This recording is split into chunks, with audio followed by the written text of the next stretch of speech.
Chargesheet পেশ করে জবাব চাইল বিজেপি। চন্দ্রকোনায় উন্নয়ন করেনি শাসক বিধায়ক, তাই অন্য উন্নয়নের খতিয়ান তুলে ধরল বিজেপি। তৃণমূলের অসম্পূর্ণ কাজ বিজেপি ক্ষমতা এলে করবে।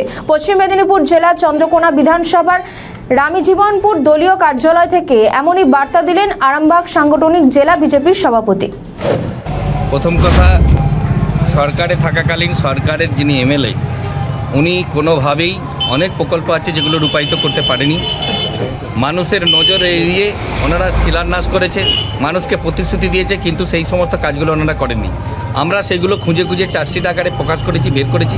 আমরা ক্ষমতায় এলে ওই কাজগুলো, অপূর্ণ কাজগুলো আমরা পূরণ করব। এক। দ্বিতীয়, আজকে যে সংকল্পপত্র আমরা সবার সাথে নিচ্ছি, সেই সংকল্পের নিরিখে আমরা ইস্তাহার প্রকাশ করব।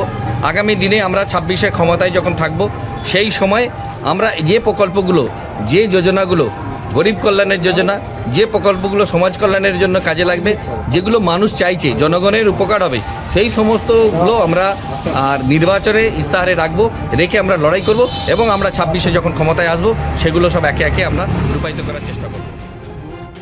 আমাদের ভিডিও ভালো লাগলে লাইক ও শেয়ার করুন। কমেন্ট সেকশনে আপনাদের মতামত জানান।